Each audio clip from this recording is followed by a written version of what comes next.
با سلام خدمت هم‌میهنان عزیز.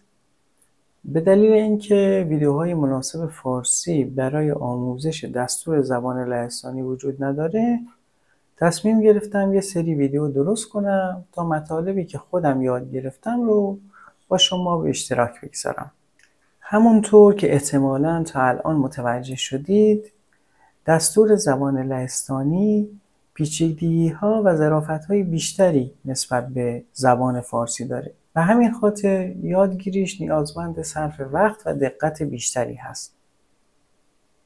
هدف من از این ویدیوها اینه که به شما یک شمای کلی از دستور زبان لهستانی ارائه کنم و با هم ساختارهای مختلف زبان لهستانی رو بررسی کنیم.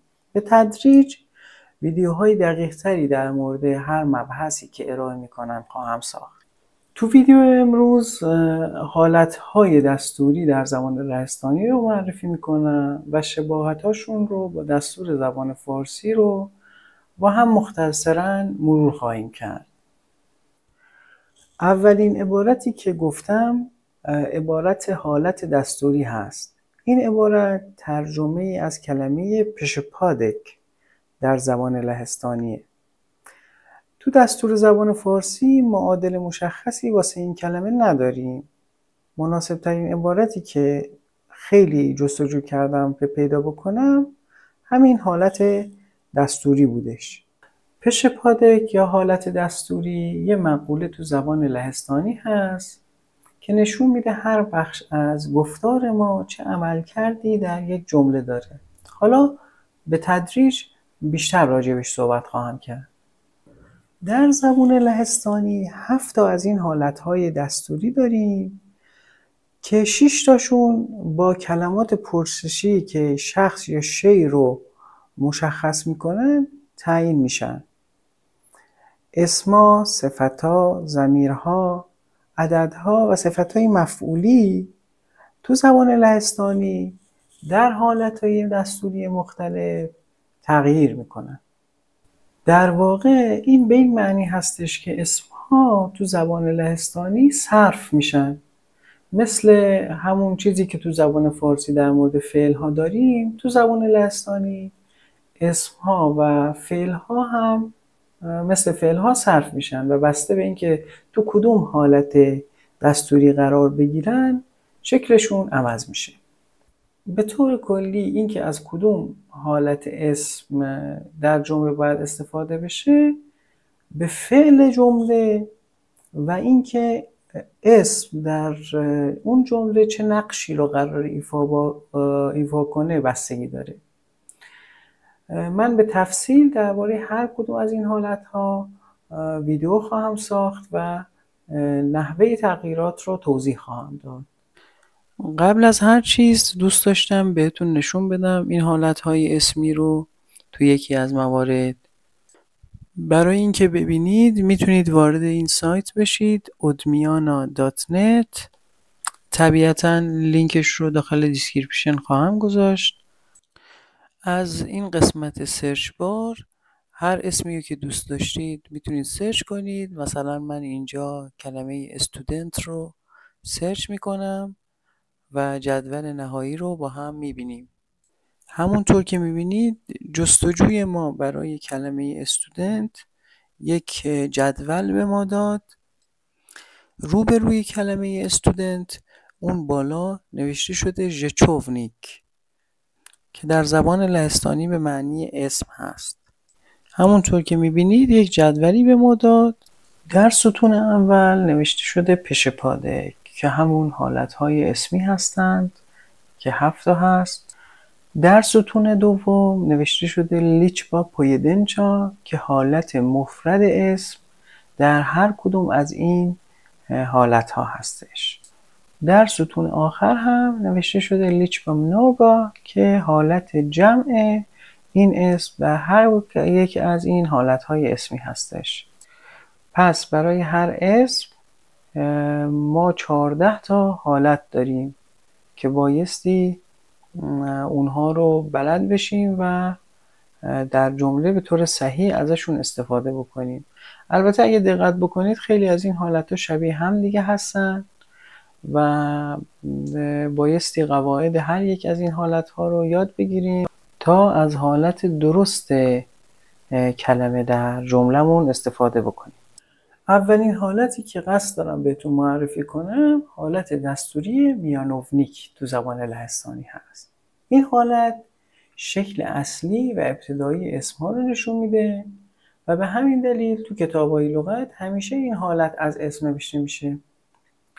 از این حالت میتونیم بقیه حالت‌های دستوری اسم رو بسازیم یا به راحتی ریشه اسم رو ازش استخراج کنیم.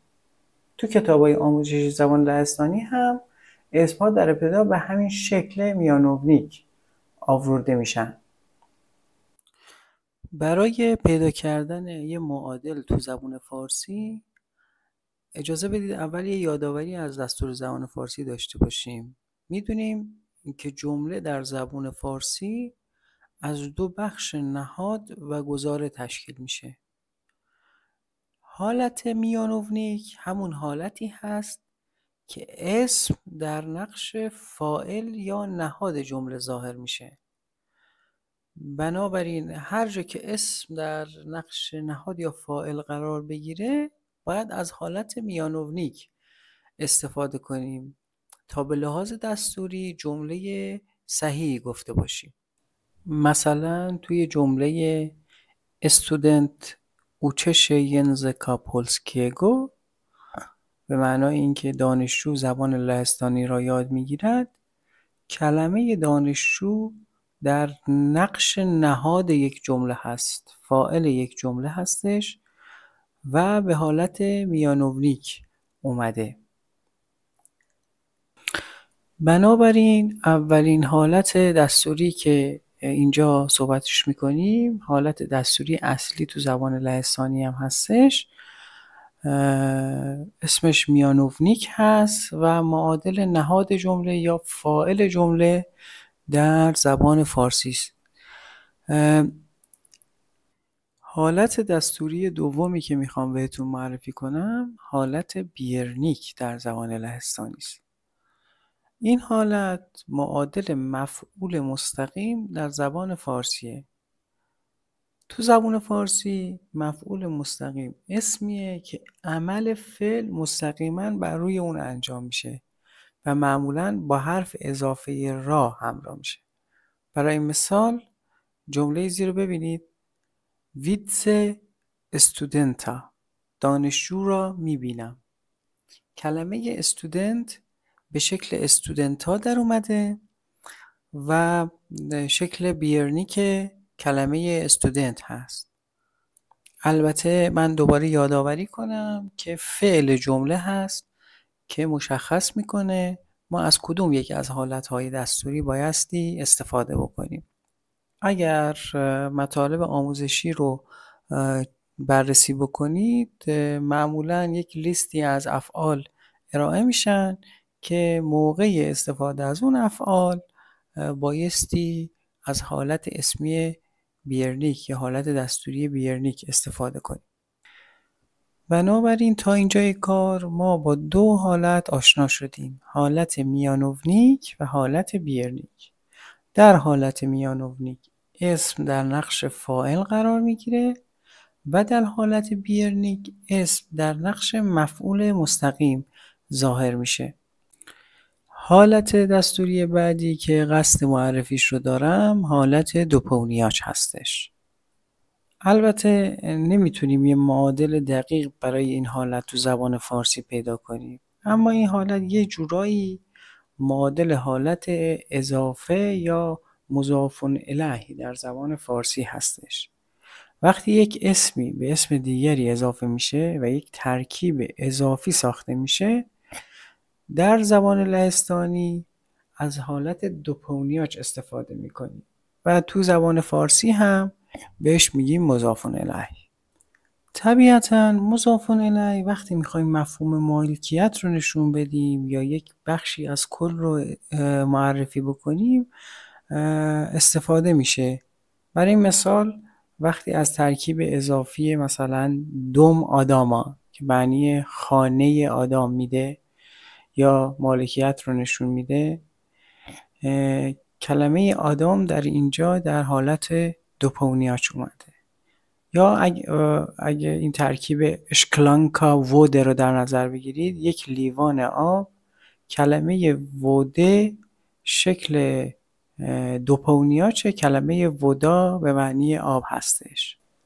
در زبان فارسی معمولا مضاف و مضاف الیه با یک کسره به همدیگه وصل میشن. مثلا همینجا هم که گفتیم خانه آدم یا یک لیوان آب. بنابراین هر موقع یک ترکیب اضافی در زبان لهستانی میخوایم بسازیم، اون کلمه‌ای که نقش مضاف الیه رو داره بایستی به حالت دوپونیاچ ظاهر بشه. البته باز هم یادآوری میکنم فعل نقش اولی و مهمتر رو بازی میکنه برای اینکه مشخص بشه از کدوم یک از این حالتهای دستوری باید استفاده بکنیم. برای مثال وقتی که از افعال منفی استفاده میکنیم در جملات منفی، مفعول جمله به طور معمول در حالت دوپونیاچ باید بیاد. مثل جمله نی لوبیه هرباته، چای را دوست ندارم. اینجا کلمه هرباته حالت دوپونیاچ کلمه هرباتا به معنای چای هستش. تا اینجای کار ما 3 حالت دستوری رو معرفی کردیم، با اسمشون آشنا شدیم و یک معادل فارسی براشون گفتیم. حالت اول میانوفنیک بود که گفتیم حالت فاعلی باشه. حالت دوم بیرنیک بود که گفتیم حالت مفعولی باشه، مفعول مستقیم. و حالت سوم دوپونیاچ بود که بیشتر شبیه حالت مضاف الیهی است.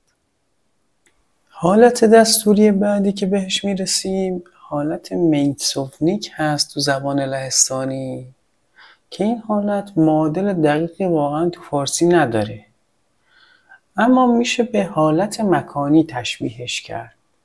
این حالت برای نشون دادن مکان، موقعیت یا موضوع استفاده میشه. همیشه با حرف اضافه میاد. مثلا حرف اضافه و که به معنی در هست، یا نا معنای مختلفی داره، یا او که به معنی درباره هست، یا پو که به معنی پس از هستش. البته حروف اضافه دیگه هم استفاده میشه. کلا حالت میسوفنیک با حرف اضافه مورد استفاده قرار میگیره. برای مثال مثلا در جمله میشکام و ورشاویه، من در ورشو زندگی میکنم، کلمه ورشاوا تبدیل شده به ورشاویه که به معنای ورشو هست و در حالت میسوفنیک مورد استفاده قرار گرفته. یا در جمله روزماویام او فیلمیه، کلمه فیلمیه در حالت میسوفنیک کلمه فیلم مورد استفاده قرار گرفته و به معنای این که ما در مورد فیلم داریم صحبت میکنیم. نکته بسیار مهم در مورد استفاده از حالت میسوفنیک این هستش که همیشه با حرف اضافه مورد استفاده قرار میگیره. معادل فارسی همونطور که گفتم نمیتونیم براش بگیم، ولی خب حالت مکانی یه ترجمه تحت لفظی خوبی میتونه براش باشه. یا اسم مکان مثلا ترجمه انگلیسیش هم لوکاتیو هست، حالا بیشتر همون به مکان مرتبط باشه فکر کنم به معنای بهتری داشته باشه. حالت دستوری بعدی حالت سلوونیک هستش در زبان لهستانی. این حالت دستوری معادل مفعول غیر مستقیم در زبان فارسی هستش. در زبان فارسی مفعول غیر مستقیم با حرف اضافه هایی مثل به یا برای مشخص میشه و برای نشون دادن یک شخص یا یک شی استفاده میشه که عمل فعل به طور غیر مستقیم به اون مربوطه. برای مثال اینجا یک جمله آوردم: دای که استودنتووی، کتاب را به دانشجو میدهم. در این جمله کلمه کشوشکه حالت بیرنیک مفعول هست و حالت بیرنیک کلمه کشوشکا به معنای کتاب هست و استودنتووی حالت سلوونیک و مفعول کمکی هست. ما کتاب رو به چه کسی دادیم؟ به دانشجو دادیم. پس دانشجو در این جمله بایستی به حالت سلوونیک بیاد و حالت سلوونیک کلمه استودنت در حالت مفرد مذکر استودنتووی هستش. در زبان فارسی خب ما اینا رو نداریم دیگه و مفعول غیر مستقیم فقط با حرف اضافه به یا برای استفاده میشه. اما تو این زبان لهستانی همونطور که گفتم اسم صرف میشه و از حالت صرف شده اسم استفاده میشه. تعداد افعالی که نیاز میشه در موقع استفاده از اونها از حالت سلوونیک استفاده کنیم محدود هستن و انشاءالله در ویدیو خودش این افعال رو دونه دونه معرفی خواهم کرد. حالت دستوری بعدی ناژندنیک هستش تو زبان لهستانی که این حالت به مفهوم ابزار یا وسیله برای انجام کاری هستش. تو زبان فارسی هم ترجمه مناسب به نظرم همین حالت ابزاری اگه استفاده کنیم خوب باشه. توی انگلیسی هم بهش اینسترومنتال کیس میگن و همون ابزار ترجمه عالی هستش. این حالت برای نشون دادن استفاده از وسیله یا ابزار یا اینکه برای بیان همراهی یا همراه بودن چیزی با چیز دیگر استفاده میشه و معمولا هم با حرف اضافه ز که به معنی با هست استفاده میشه. البته همیشه این حرف اضافه نیستش همراه این حالت دستوری و خیلی وقتا هم بدون این حرف اضافه استفاده میشه. برای این مثلا تو جمله پیش دوگو پیسم با خودکار می نویسم، این دوگو پیس که به معنای خودکار هست در حالت ناژندنیک اومده و چون مفرد مذکر هست ای ام میگیره آخر کلمه. یا تو جمله ایدز پشیاچلم دوکینا چون با دوست داریم میریم این کلمه پشیاچل در حالت ناژندنیک مورد استفاده قرار گرفته. همونطور که تا به حال چندین بار گفتم نوع فعل هم خیلی نقش محوری داره در این که از کدوم یکی از حالتهای گرامری استفاده بکنیم. مثلا فعل اینترسوواچه به معنای علاقه داشتن دیکته میکنه به ما که از حالت ناژندنیک استفاده بکنیم. مثلا تو جمله اینترسویش اسپورتم کلمه اسپورت در حالت ناژندنیک اومده. آخرین حالت دستوری و هفتمین حالت وواچ هست که ترجمه مناسب برای این حالت میتونه حالت ندایی باشه. ما معمولا از این حالت توی روزمره استفاده نمی کنیم تو زبان فارسی و بیشتر برای متون ادبی هستش، اما تو زبان لهستانی توی محاوره روزمره معمول هست که از این حالت استفاده کنیم و ترجمهش اینجوری هست که وقتی کسی رو صدا میزنی ای برادر، ای رفیق، ای دوست، اینجوری هستش. البته تو زبان فارسی شکل کلمه تغییری پیدا نمیکنه یا شکل اسم، اما توی زبان لهستانی یک دستور زبان متفاوتی داره و شکل کلمه تغییر میکنه. اینجا یه مثال آوردم، آنو خوش تو تای. شاید شنیده باشید که مثلا مادری فرزندش رو صدا میزنه، از این حالت گرامری استفاده میشه دیگه. یا اینکه مامو گجه یستش مادر کجایی، ای مادر کجایی. اینجا کلمه مامو در حالت وواچ استفاده شده.